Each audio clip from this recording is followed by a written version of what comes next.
एक बार की बात है, जंगल में बहुत तेज हवा चल रही थी। तेज हवा से बचने के लिए एक सियार पेड़ के नीचे खड़ा था और तभी उस पर पेड़ की भारी शाखा आकर गिर गई। सियार के सिर में गहरी चोट लगी और वह डर कर अपनी मांद की ओर भाग गया। उस चोट का असर कई दिनों तक रहा और शिकार पर नहीं जा सका। खाना न मिलने से सियार दिन प्रतिदिन कमजोर होता जा रहा था। एक दिन उसे बहुत तेज भूख लगी थी और उसे अचानक एक हिरन दिखाई दिया। सियार उसका शिकार करने के लिए बहुत दूर तक हिरन के पीछे दौड़ा, लेकिन वह बहुत जल्दी थक गया और हिरन को नहीं मार पाया। सियार पूरे दिन भूखा प्यासा जंगल में भटकता रहा, लेकिन उसे कोई मरा जानवर भी नहीं मिला जिससे वह अपना पेट भर सके। जंगल से निराश होकर सियार ने गांव की ओर जाने की ठानी। सियार को उम्मीद थी कि गांव में उसे कोई बकरी या मुर्गी का बच्चा मिल जाएगा जिसे खाकर वो अपनी रात काट लेगा। गांव में सियार अपना शिकार ढूंढ रहा था, लेकिन तभी उसकी नज़र कुत्तों के झुंड पर पड़ी जो उसकी ओर आ रहे थे। सियार को कुछ समझ में नहीं आया और वह धोबियों की बस्ती की ओर दौड़ने लगा। कुत्ते लगातार भौंक रहे थे और सियार का पीछा कर रहे थे।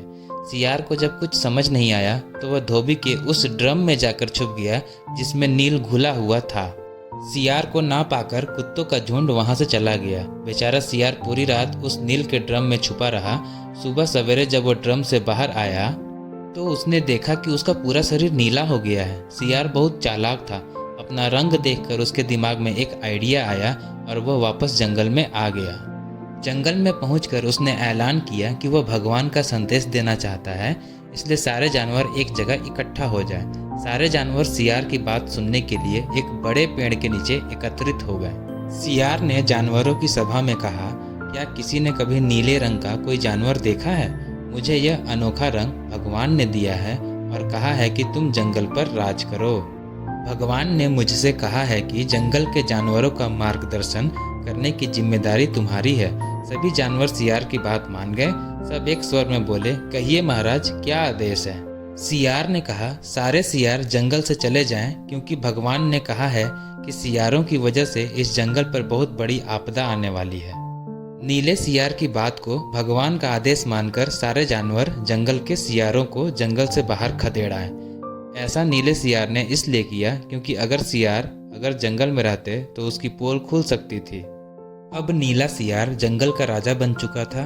मोर उसे पंखा झलते और बंदर उसके पैर दबाते। सियार का मन किसी जानवर को खाने का करता तो वह उसकी बलि मांग लेता। अब सियार कहीं नहीं जाता था, हमेशा अपनी शाही मान में बैठा रहता और सारे जानवर उसकी सेवा में लगे रहते। एक दिन चांदनी रात में सियार को प्यास लगी। वह मान से बाहर आया तो उसे सियारों की आवाज़ सुनाई दी जो दूर कहीं बोल रहे थे। रात को सियार हू हू की आवाज़ करते हैं क्योंकि ये उनकी आदत होती है। नीला सियार भी अपने आप को रोक ना सका। उसने भी जोर जोर से बोलना शुरू कर दिया। शोर सुनकर आसपास के सभी जानवर जाग गए। उन्होंने नीले सियार को हू हू की आवाज़ निकालते हुए देखा।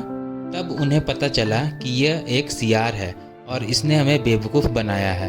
अब नीले सियार की पोल खुल चुकी थी। यह पता चलते ही सारे जानवर उस पर टूट पड़े और उसे मार डाला। कहानी से सीख, हमें कभी झूठ नहीं बोलना चाहिए। एक न एक दिन पोल खुल जाती है। किसी को भी ज़्यादा दिनों तक बेवकूफ़ नहीं बनाया जा सकता है।